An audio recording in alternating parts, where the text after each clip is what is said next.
Uh, Okay, so you're asking about Joe Bob, so I'll restart there. So yeah, wasn't allowed to watch these movies as a kid, and one of my ways of seeing these films was MonsterVision, because I got, had that channel, so that was something we could watch, and TNT, all that. So that was that was really kind of this exploration into these films that I was not exposed to in any other way. And then my grandmother got HBO for free, and I used to take videotapes, and I had to go to her house after school each day, as my mom worked, and then I would take these tapes, and I'd do like the SVHS setting, to have like the longest, or SLP, whatever setting it was, to have like the longest recording, and I would record HBO overnight, and then I would take the tapes, I would swap them out the next day, and then I would compare them, and I'd be like, oh, this is one that Joe Bob talked about, or like I saw the show, and like, but I knew they were edited. So then I could watch the real movies when they came out. And whenever it was a Joe Bob one was like a big deal to me. I also watched a lot of like Gilbert Gottfried's, like, USA's Up All Night and stuff like that too. right. But, and they were all just horribly edited. But I just loved, like, people growing up made fun of horror films, and they were looked at as like this schlocky B cinema, and just as it was like shit. It was just thought of as shit. And Joe Bob, even though he made fun of them sometimes, loved them, and he like embraced them. And then he also found interesting things to say about these movies that opened my mind to like realize, oh, The Thing is not just that really fucking cool movie where that dog turns into a monster.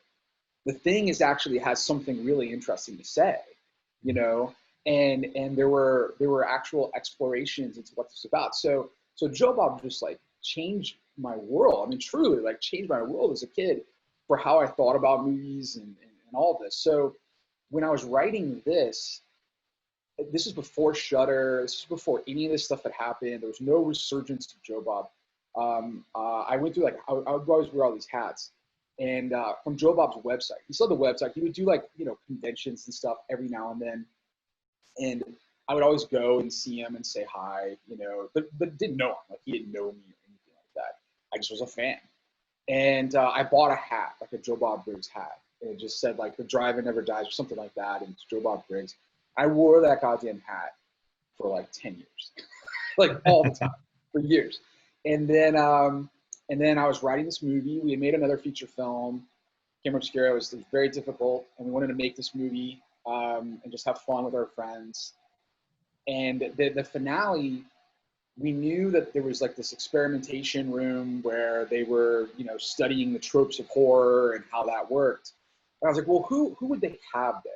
And I was like, we need somebody, another character, to come in to help this group out in some way, and kind of like, because there's always a narrative device, right, where you've got a group of people and you establish what their motives are, and then you throw somebody else in that group, and that can like, cause awry, or things to go awry, or it redirects you, and it just gives you a narrative device in order to kind of shift your story. So I was like, oh, I want them to run into somebody. I was like, oh, it should be an expert in horror. It should be, because they are studying the tropes of horror, they would bring in an expert to say, how does this work, and what is that all about? The So I fact was like, that well, the fact that Joe Bob has a badge that is able to activate the elevator. I mean, that the implication is that he's part of the project. well, that's the thing, right? So so in my mind, he was hired. Like, they paid him money to be the guy to be like, look, here's what you got to know. Like, this is going to happen, so you should study this. And here's the other things to know. And like, he's like, no, that doesn't happen like that. Like, he's the one who was, so they paid him as like a consultant. Like, he's like a, an IT consultant, a tech consultant, whatever, for some company. And so he's got a badge. He knows everything. He knows where the rooms are. And originally we wrote a bigger thing, but it was already too long. And so we had to kind of tone it down. And then Joe Bob was, at the time, was just starting. Like, we had already hired him, and then he was just starting to do a tour again. So he just got a little busy, and we were like, look, let's just like consolidate this like 2 days, and just, shoot everything we need in just a couple days. So we didn't, but originally there was more stuff of him like going to the room and turning off the stuff or whatever, but we left the group, and even though it's fun to follow Joe Bob, we needed to stay with our core story and our core people. So I came up with this fun way to, he leaves, saves the day, Chad's happy, and then, People's flying in. But yeah, I love you say that, because yes, he is part of a bigger, you know, they've hired him and all this. And I mean, and I have a whole prequel idea for this whole thing, and like what happened with Joe Bob, you know, and all this. And You know, Joe Bob fans are going to want to see that, even if it takes 13 years, like Hogzilla. uh, We want to see yeah, it. yeah, it won't take. I mean, look, if we do it, it gets out. I will say that. Like, we make movies and we get them out there, you know. But we'll see. We'll see. Yeah. So you had Joe Bob in mind from the very kernel of this story. Oh, dude, when the first draft of the script, when I got that, well, basically I'd written a draft, but it wasn't like a finished screenplay yet of this, because we wrote the whole like middle, like I wrote and directed. Well, I produced the whole thing. So my company produced everything. My writing partner and I, Cameron Burns, we hired all the directors, produced all the segments, but then we had a core story that we were doing the entire time. And that whole core story that I wrote and directed and culminates in the finale, I just wrote that, like, you know, new character introduces, you know, somewhere here, like I had some outline stuff and I didn't know who that character was just yet. And then when I realized I needed to be a horror expert, it was Joe Bob Briggs. I mean, if it was a horror expert, I mean, the only other person we considered was Elvira. Like, we did think Elvira was a possibility, but Joe, but like, there was just something about, I wanted, you know, and once I realized it was Joe Bob, and I had this whole story about Rad Shad not knowing who his dad was, and I was like, oh, but he could like think maybe that Joe Bob's his dad. Like, if you pause when he's in the room and there's the blacklight lights, there's like hints to like conventions. There's like conventions and dates. Those actual dates and conventions are places Joe Bob actually was, like, in the past. Like, so there's like, I mean, nobody would ever know that, you know, but it's just like, I love, like, every little detail, like, matters to me, you know, and I like doing stuff like that. So this idea that he may or may not actually be his dad, but there's this idea that he thinks that he could be, or maybe he just really wants him to be.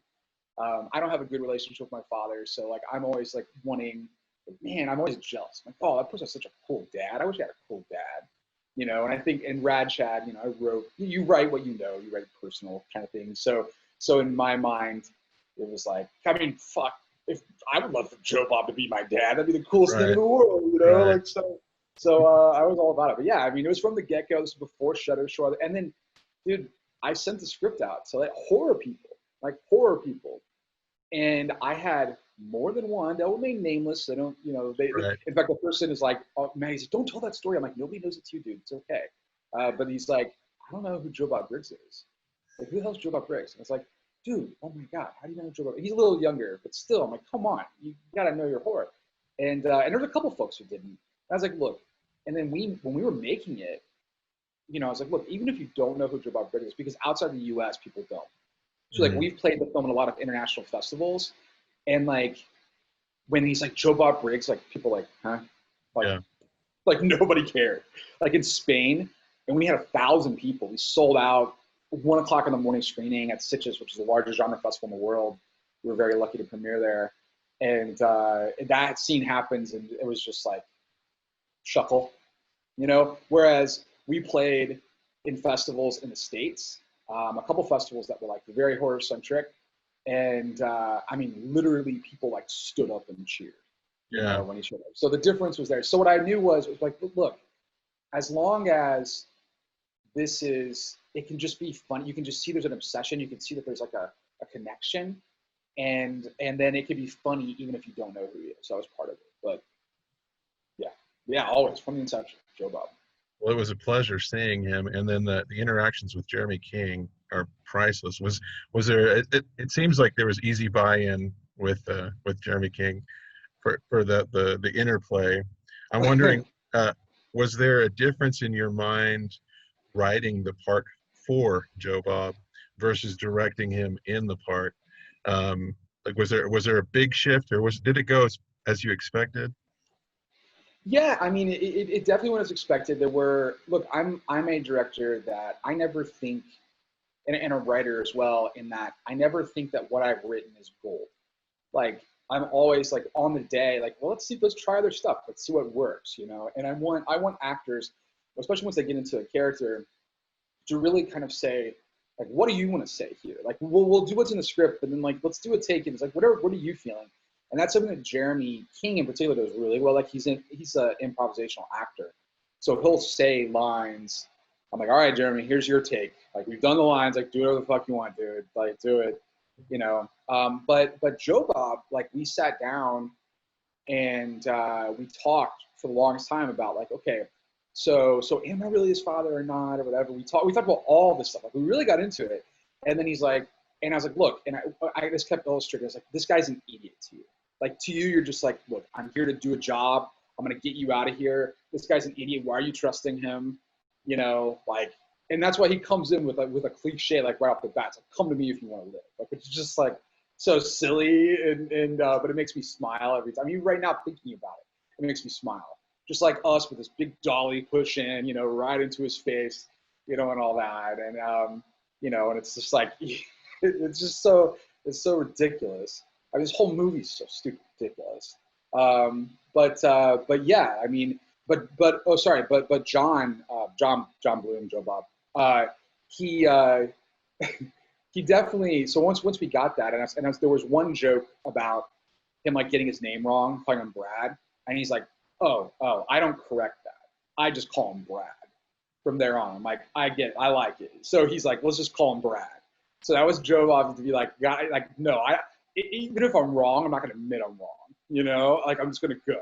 Even though on his shirt it says Rad Chad on his damn shirt, you know. But he's just like, I don't give a fuck about this idiot, you know. And there's a big undercurrent about there's a lot of people who like the women all know what's going on and they're smart and the men are just idiots the whole time.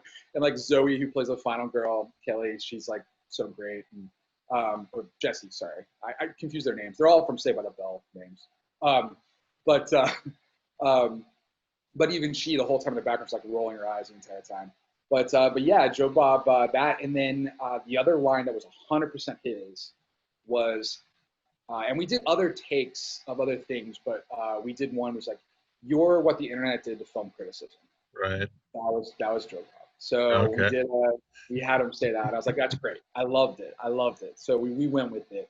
I can't even remember what the original line is because once I saw him do it, and again, this whole goddamn movie is so meta that like that was meta too, because he really is frustrated with the critics, like the real Joe Bob is, and he's playing himself, and you know, I mean, he just 1 second before pointed at the camera, you know, right. like They know it's a horror movie. yeah, you know. So, but yeah, he's a blast, and then it's fun. I mean, I tell the story a lot, but there are so many times where, because he has that whole gimmick that he does of like back to the movie, and then he never goes back to the movie, and I love it. Like I eat it up every time. But he's kind of like that in real life too, because he'll be like, all right, Joe, like John. Back to one, like, let's get reset, we're going to do another take.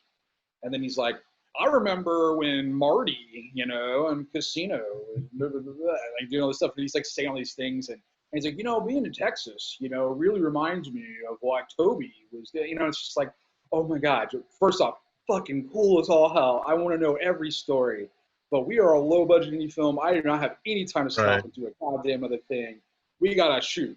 Period. And then let's all go hang out after. But we got to shoot right the fuck now. I'm a really fast director. Like, I mean, we're efficient. And my team is super, super fast.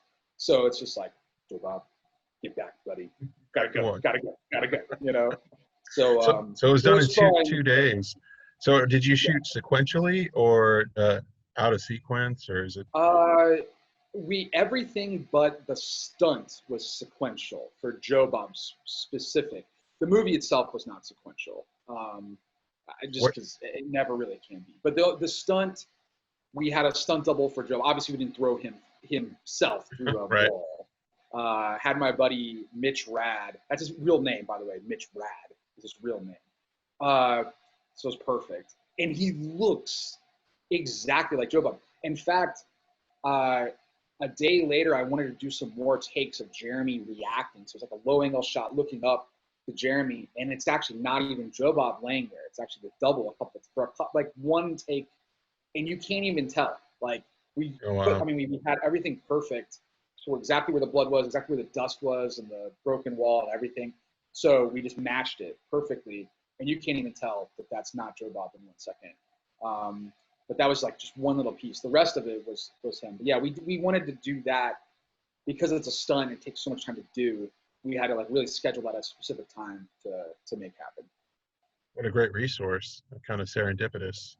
Have a friend that is the build and form of Joe I Bob. mean, we would have flown somebody in, found somebody either way, because I'm throwing Joe Bob through a goddamn wall. But yeah, but it just worked out. I mean, he's an actor. He's actually acted in short films. Actually, he's in the background. The guy who plays Joe Bob's stunt double, when the Impaler is at the treadmill, in the background, there's two guards, and there's one that's a black gentleman, and then there's another dude. The other dude is Joe Bob's stunt double. Okay. Okay. And actually, when they first do the reveal of Dustin Rhodes, and we do a similar push in and an angle up on him, there's a guard, and he's like staring at him with this like sneer. That is Mitch Rad, who's Joe Bob's stunt double. Yeah. Nice. And Excellent. you can see it if you look at his face. You'll be like, oh, you can kind of see it.